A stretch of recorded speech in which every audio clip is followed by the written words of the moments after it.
Hello friends, once again I welcome you to this lesson number 23. As you know, this is last but one lesson of this series. In the last couple of days, the world of microprocessors have been introduced to you, maybe a little hurriedly, and you have learned not only about microprocessors, but different peripheral chips that you have to interface with the microprocessor to build a very workable and usable system. And you have also learned how to do system design, how to do fault diagnosis, all these things you have learned. And so far, the discussion have centered around the 8085 microprocessor. You should not have the idea that 8085 is the only microprocessor in the world. So in this lesson, I shall introduce to you two other microprocessors which are contemporary to 8085, the Zilog Z80 and the Motorola 6809.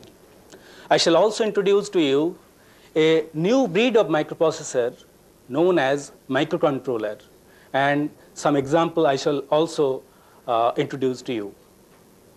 Now, by now it is very much clear to you what a microprocessor is. As you know, a microprocessor is nothing but a CPU on a chip. It has got all the functional components of the conventional computer or von Neumann computer. And the CPU contains, as you know, a set of registers where information can be temporarily stored while executing a program.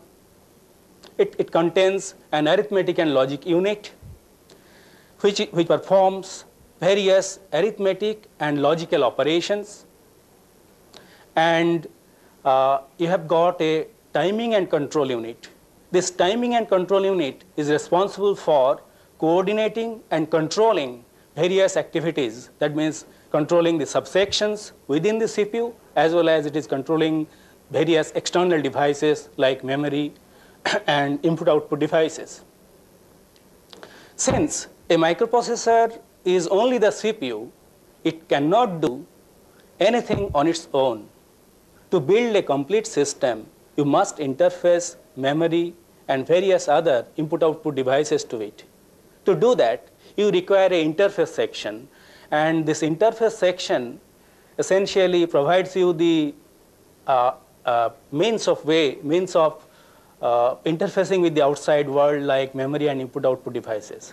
Therefore, whenever we discuss about computer architecture, we shall essentially consider these four aspects: register section, the ALU, the timing and control unit, and the interface section. First of all, I shall consider the Zilog Z80 microprocessor.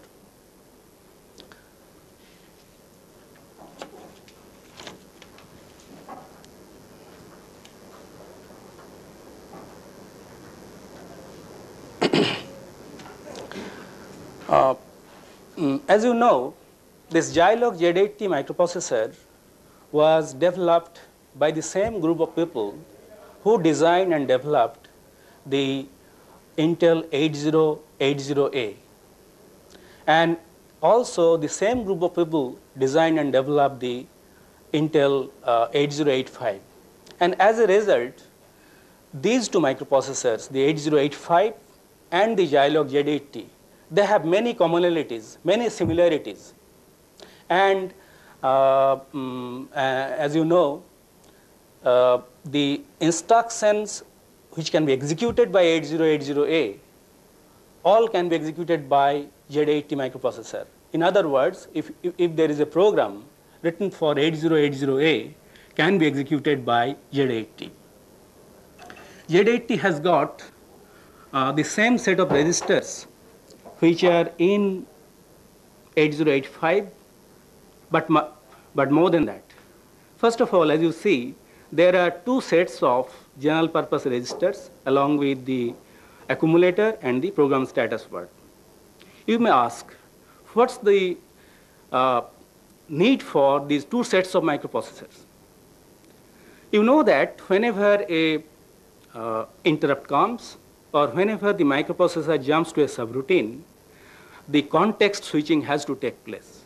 By that I mean you have to store the status of the processor in the stack, and also while returning from the interrupt or the subroutine, you have to restore the status of the processor. That means the content of these registers have to be restored. This leads to some overhead. This overhead can be very easily overcome in Zilog Z80. How?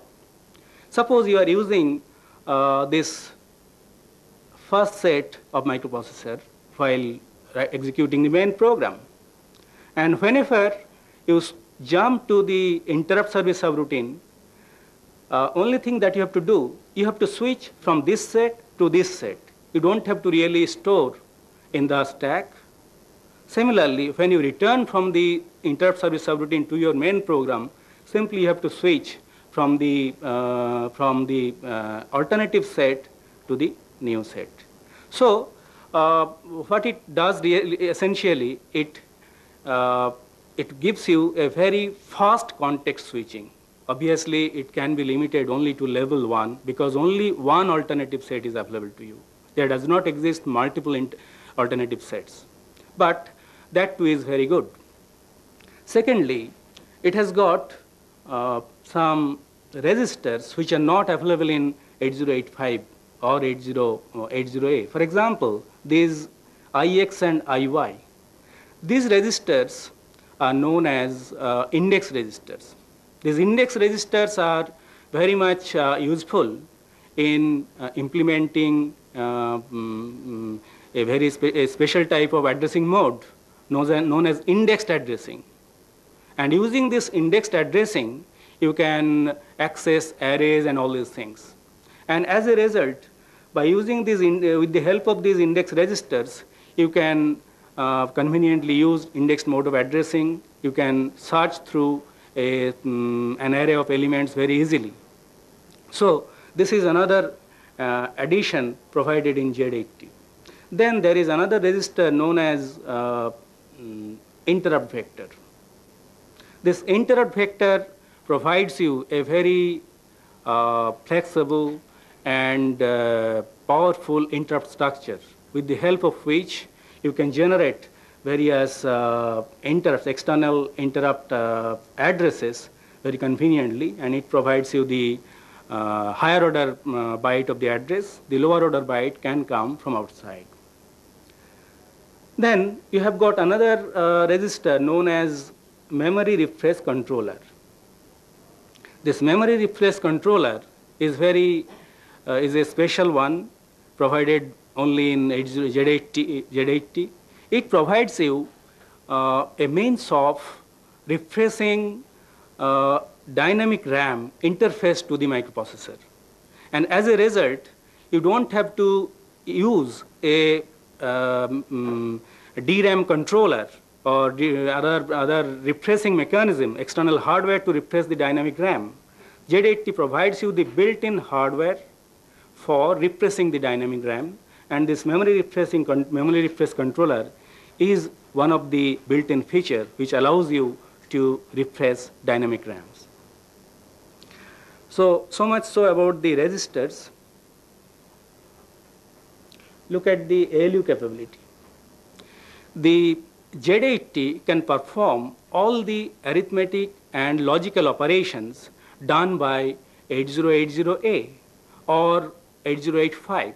In addition to that, it performs two very important operations like block move and block search.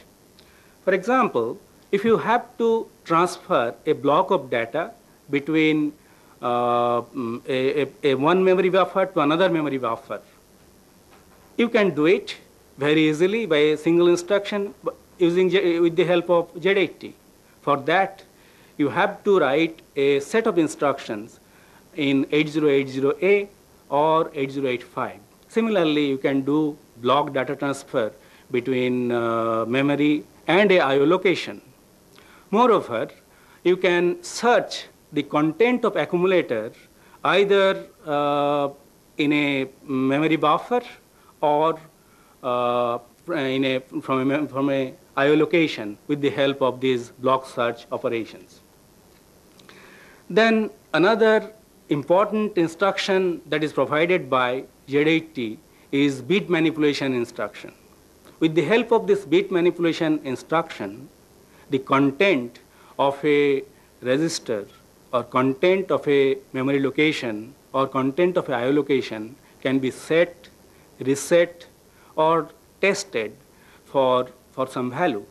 And this type of bit manipulation operation is very much useful, particularly in process control and other applications. So Z80 has provided this facility so that it can be conveniently used in process control applications. Then coming to the interface section, the interface section is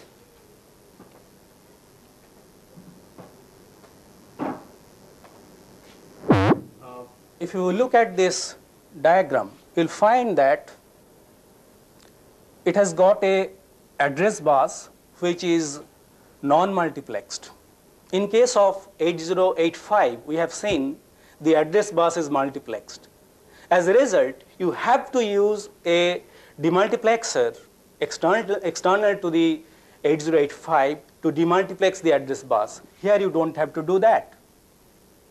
Then there are some differences in control signals, system control, as well as CPU control signals. There are only two interrupts, NMI and INT. But as you know, in Z80 there are 8 interrupts. So it provides only 2 interrupts at the cost of demultiplexed address bus. So with the help of this, interfacing with memory as well as input-output devices is very easy. Coming to the second microprocessor, the 6809,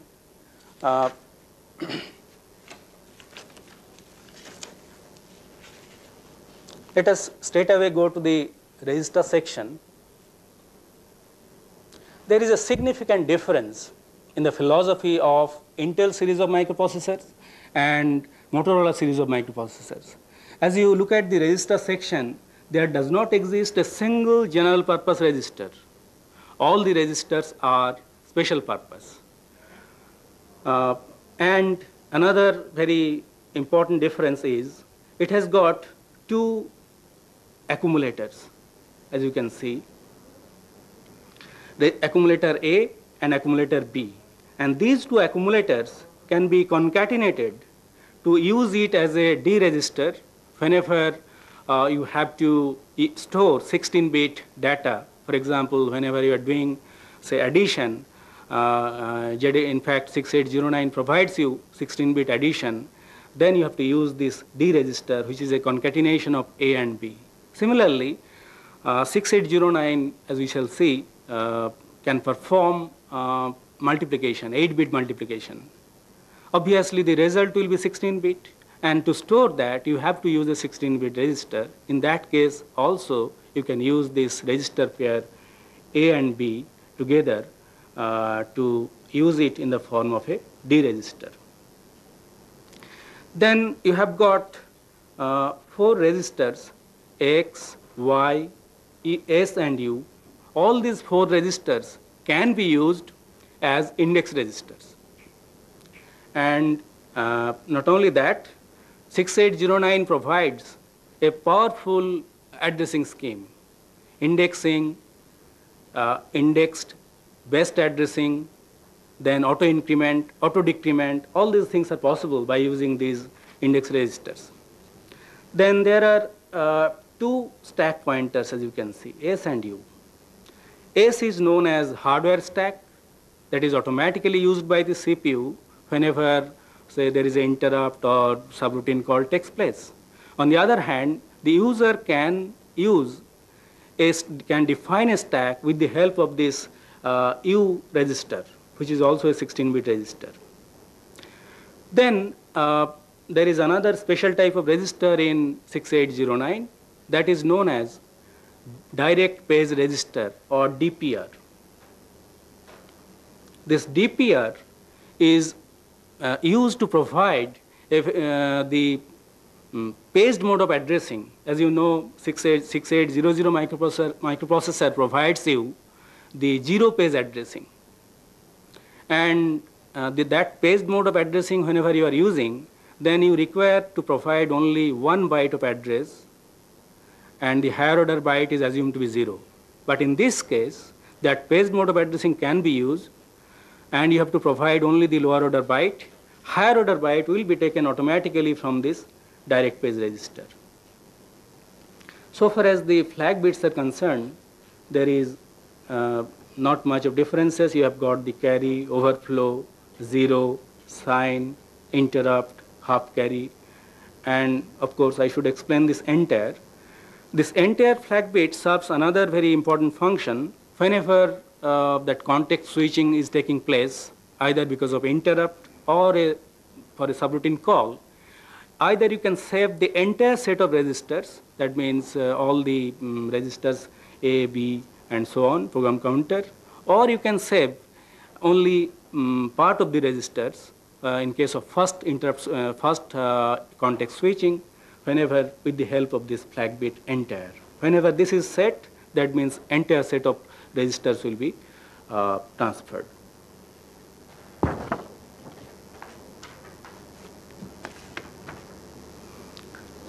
Then, so far as the ALU capability is concerned, I have already mentioned that 6809 provides you the 16-bit addition and 8-bit multiplication, which are not provided in either 8085 or Z80. Coming to the difference in interface section,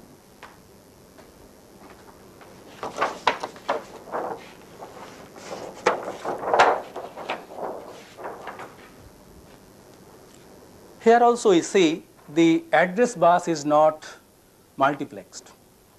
You have got demultiplexed address bus, and as a result, you don't require any external hardware to demultiplex the address bus. Then you have got various CPU control signals, and these are used for system control. That means controlling the memory devices, input-output devices, and so on. Another point I should tell you, this function of this mReady. As you know, the 8085 provides you the capability for interfacing with slow memory devices by introducing wait cycles. And for that purpose, there is a ready input line. This Z80 and also the 6809 have these facilities. For example, the Z80 has the wait signal, and this 6809 is having this mReady signal, with the help of which you can really introduce wait cycles as part of your machine cycle in the instruction, so that while interfacing with slow memory devices or I/O devices, you can introduce wait cycles in your machine cycle. So this much about the 6809 processor. Later on, whenever you have questions, we can answer other things. But one point you must notice, after the microprocessor, that 4-bit microprocessor was introduced in early 70s, there was lots of, immediately it was recognized that a microprocessor can be used as an versatile building block of digital system. And once this capability was recognized, there was a rat race among the semiconductor device manufacturers to produce more and more microprocessors. And this rat race is continuing even today. And as a result, now you will find that there are microprocessors of 16-bit word size, and also the processing power has gone several order of magnitude enhancement. And this has been accentuated by the advancement of VLSI technology. If you look at the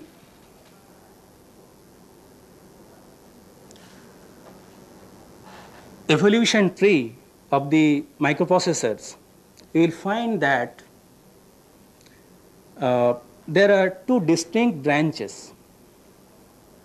On the left side, you have got the central processing units or the microprocessors with more capability in terms of bit size, powerful instruction set, and many advanced features which were earlier available only in mainframe computers and even supercomputers. These were gradually incorporated into these powerful microprocessors, this side of the microprocessors. And the fruit of this branch is powerful microprocessors, which are used nowadays for building mini computers, workstations, and various other powerful systems. And if you look at the right-hand side, you will find that there is another distinct breed of microprocessors, where various components that you normally require to build a complete system, that means the CPU, RAM, ROM, input-output devices, input-output ports, then your timer counter, sometimes AD converters, DA converters. These are all built in. These are all put together on a single chip. And that led to the development of what is known as microcontrollers. The fruit of these microcontrollers are various types of applications in embedded applications like, say, powerful equipment, process control system, and so on. So, today we shall consider the basic features of these microcontrollers. Then I shall take up a typical example of a microcontroller.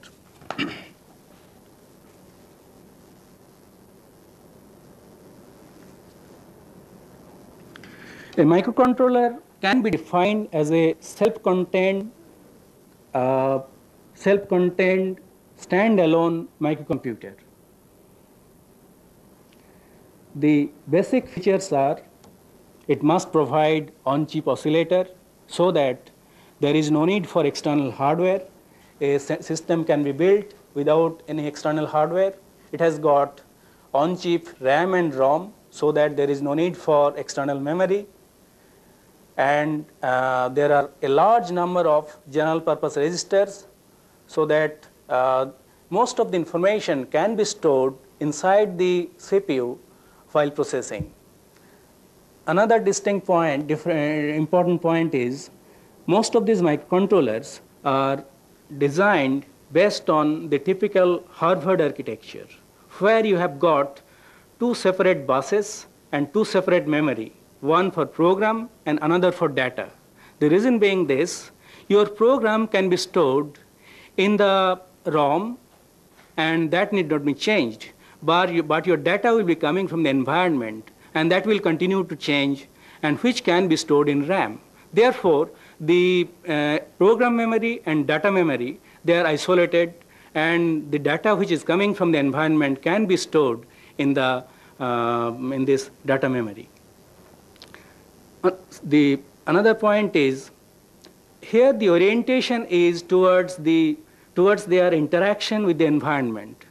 The other CPUs, as I have seen on the left-hand side of that evolution tree, are essentially used to build computers or used for the purpose of number crunching, whereas the microcontrollers are essentially used for interaction with the environment. As a result, a major portion of the real estate is used for communication or interaction with the environment. And that is the reason why you have got various input-output ports, timer counter, AD converter, and all these things are provided on the chip. And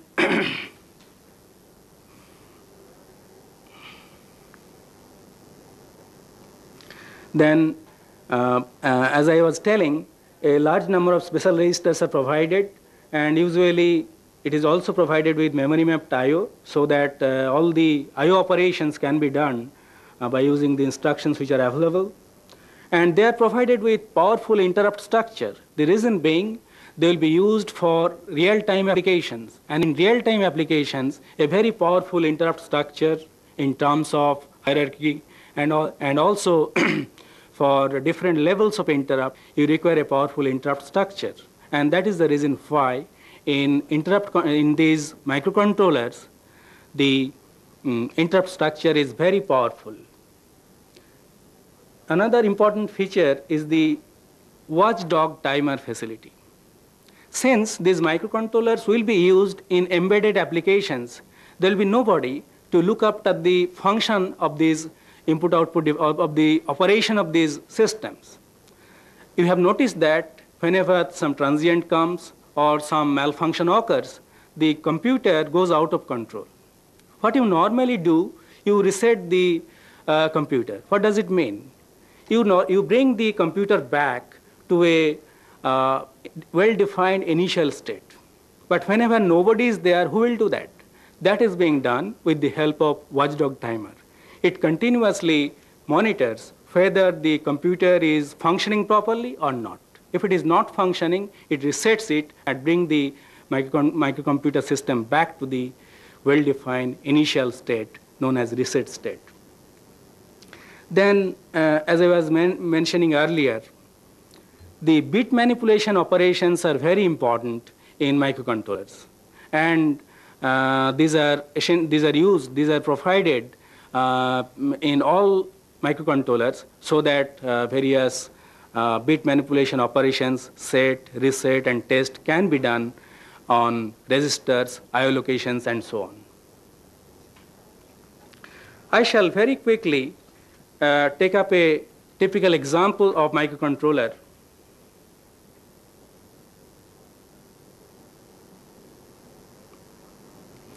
The Intel 8051. This Intel 8051 is represented by a series. There are three. That 8051 is ROM based. That means the program that is stored in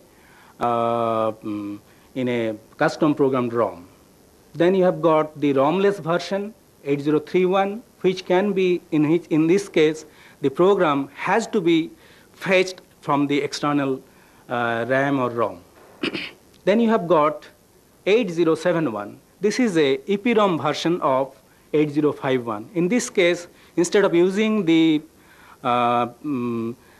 built-in ROM, you are having the electrically programmable ROM, which can be erased and modified, which cannot be done in case of 8051. Major features of 8051 is highlighted here.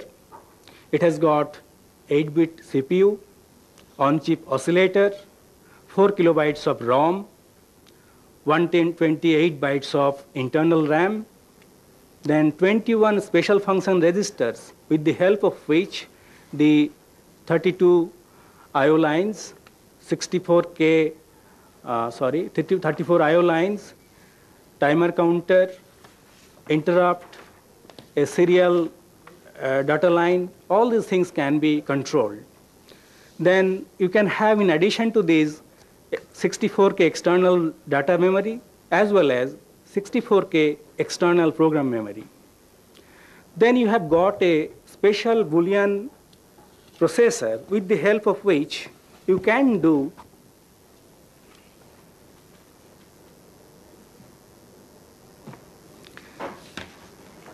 various operations like set, clear, complement, jump if set, jump if not set, jump if set, then clear, move to or from carry, and or between carry flag and adder. All these things, operations can be performed with the help of these Boolean processors. And since all these functionalities are provided, are part of the chip, there is no need for many external devices to build a complete system. As a result, by using microcontrollers, you can build the computer by using a very small number of chips. And the small number of chips leads to the development of a very small system where there is no need for you can build the system. So, to conclude, I should tell about some more microcontrollers like Intel 8048 series, then Motorola 6801, Mostek 370, Fairchild F8, Zilog Z80, and the story did not end there. Because of the success of 8-bit microcontrollers, you have 16-bit microcontrollers like Texas Instruments TMS 9940, Intel 8096, Mostek MK68200, National Semiconductor NS 16010. So, in this lecture, I have briefly introduced the basic functional capabilities or the architecture of two other microprocessors which are contemporary to 8085, the Zilog Z80 and Motorola 6809. I have also briefly introduced the basic concepts or basic functionalities of microcontrollers and introduced the 8031 microcontroller series. Thank you.